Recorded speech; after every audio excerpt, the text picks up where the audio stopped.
We begin this half hour with a developing story we've been following for the last few hours. A body was found at a park in Martin County today. Martin County Dispatch received a call around noon about a body found at the Warfield Park. When deputies and the county coroner arrived, they found 29-year-old Aaron Justice of Louisa dead near the river.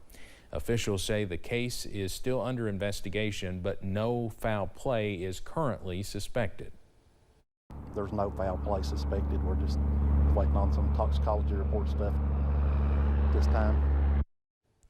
Coroner Chris Todd also added that if you have any information about this, you can call the Martin County Sheriff's Office at 606-298-2828, and we hope to have more about it tonight at 11. In Whitley County, an attorney is now facing charges accused of DUI. Samantha Valentino talked to police about what happens next. Wednesday morning, attorney James Wren was supposed to be here at the Whitley County Courthouse defending his client, but instead he ended up getting arrested himself. So here's the situation. Mr. Wren has been arrested for driving under the influence this morning. So instead of Mr. Wren's client's trial continuing, the judge declared a mistrial. According to court records obtained by WYMT, shortly after 8:30 Wednesday morning, someone called 911 to report a car driving all over the road and up on the sidewalk. I stopped him right in front of his law office on 4th, right 4th and 2nd. Officer Walker was the first responding officer. Said that he was supposed to be in court. He was nervous about a big case that the Williamsburg Police Department was going to testify against him. And then he fell asleep.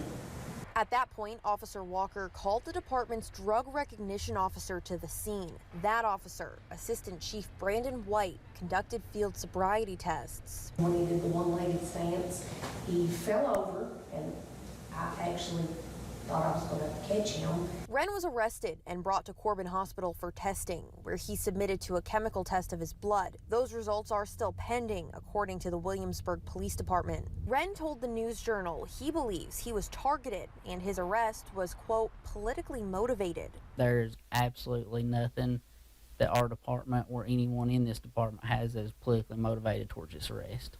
At this time, it's not clear if Mr. Wren will continue to represent his client. In Whitley County, Samantha Valentino, WKYT.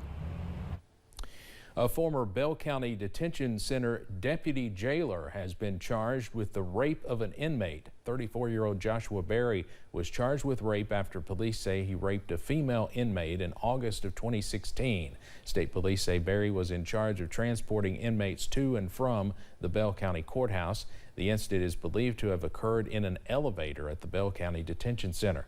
Berry has since moved to Tennessee and was arrested there once the warrant was issued. He's being held at the Clay County Detention Center.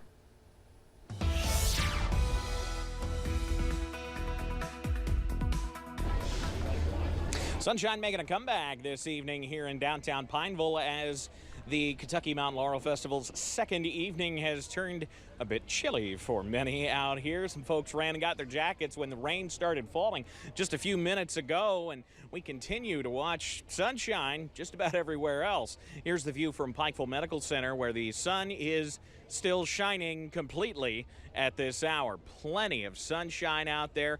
Temperatures remain warm, I can tell you. I'm not sure why they're not popping up, but they are quite warm out there in mostly the middle and upper 70s, though some folks seeing the rain probably down into the 60s at this point. Pinpoint Dopplers showing a clean sweep for the vast majority of us, but we head into parts of Bell, Whitley, even southern Knox counties, and into Claiborne County in Tennessee, shortly into Campbell County, seeing a few of those spotty downpours, and yes, some heavy rain possible there just south of the Tennessee-Kentucky line as you cross from Claiborne County into Campbell County. That's moving to the west.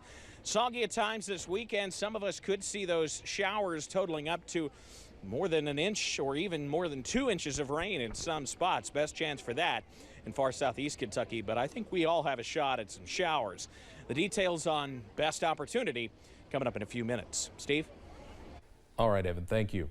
A Knott County man was reported missing after officials say he had not been seen since last Sunday. 34-year-old Justin Collins of Pippapassus is described as 5'7" with blonde hair and hazel eyes. Anyone with information on this should call the Knott County Sheriff's Office at 606-785-5354 or State Police at 606-435-6069.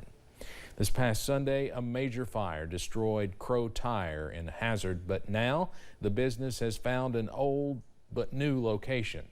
WYMT's RJ Johnson explains. Rising from the ashes. It is something that owner of Crow Tire and Battery, James Crow, has had to do. On Sunday, he was on vacation when the fire started, saying he felt helpless. And then next morning come in, seeing all that, and that was pretty rough too.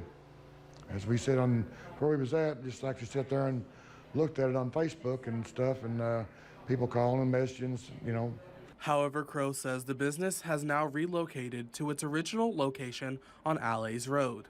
Stayed here until 2011. I bought the property down at the other location, and then got the garage built, got everything remodeled and built, moved into it on April 7th of 2012, and been there until now. He says they are not going anywhere. There's rumors going around there. It's on Facebook. Well, they're gone. They're out. We're not out. We're down, but we're not out. Crow says this would not be possible without all of the love and support from the community. It was good to see all the people that cared, and just thankful. I'm thankful for all the customers I've got and all the friends and people that's reached out to us, by text, message, call, stop, hugs, all the prayers. So it means a lot. He says the building is a loss and they will have to take everything down and rebuild. We are going to rebuild. There's not going to be no ifs, ands, or buts about it. We're coming back. With the Lord on his side, Crow says he is working towards a bigger and better future, taking it one day at a time. In Hazard, RJ Johnson, WYMT Mountain News. Crow says they are aiming to be back open Tuesday so they can get back to serving their customers. A Clark County teenager seriously hurt in a wrong-way crash will not be able to attend his graduation this evening. Herman Jacob Smith is in critical condition. He was traveling home when a vehicle going the wrong way at about 100 miles an hour hit him head-on.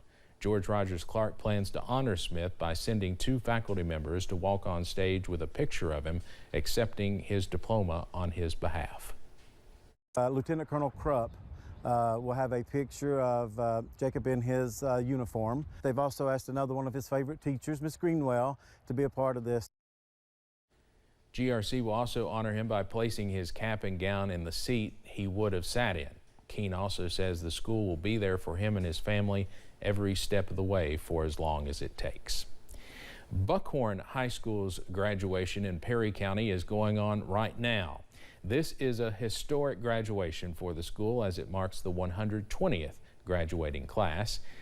It's also an important day for the students who, as seniors, spent much of their time in high school isolated during the pandemic.